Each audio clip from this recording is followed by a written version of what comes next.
मछली पकड़ने वाला जाल समुद्र में डाल दिया, फिर अपने बच्चे का मल नीचे फेंक दिया। जल्दी ही उस गंध को सूंघकर मछलियों का एक झुंड पागलों की तरह जाल की ओर भागने लगा। जैसे ही कुछ मछलियां जाल में फंसी, औरत ने तुरंत मौका देखकर जोर से जाल खींच लिया। हाथ में मछलियां आते ही हफ्ते भर से भूखी औरत ने उन्हें बिना पकाए ही खाने लगी। जैसे कोई भूखा खाने की समस्या हल हुई, औरत को एक और बड़ी परेशानी नजर आई। कंटेनर का पानी का स्तर लगातार बढ़ता जा रहा था और कुछ ही देर में वह पूरी तरह डूब सकता था। घबराकर वह कंटेनर के अंदर गई ताकि कहीं से हो रहे रिसाव को बंद कर सके, लेकिन तभी अचानक एक रस्सी उसके पैर में उलझ गई। वह तुरंत पानी के नीचे गई ताकि रस्सी को खोल सके, पर लाख कोशिशों के बाद भी वह उसे खोल नहीं पाई।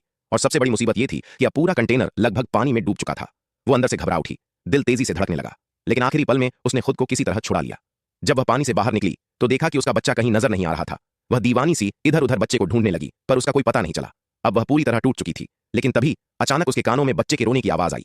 वो खुशी से पागल सी हो गई और आवाज की दिशा में तैरने लगी। जब उसने अपने बच्चे को देखा तो उसकी खुशी का ठिकाना न रहा, मगर अगले ही पल एक नई निराशा ने उसे घेर लिया। अब जब कंटेनर ही नहीं था तो वह और उसका बच्चा समुद्र में ज्यादा देर तक जिंदा नहीं रह सकते थे। लेकिन शायद भगवान को कुछ और ही मंजूर था। जैसे ही उसने सोचा कि अब शायद उनका अंत निकट है, एक मछली पकड़ने वाली नाव वहीं से गुजरी। कहानी के अंत में औरत और उसका बच्चा सुरक्षित एक साथ होते हैं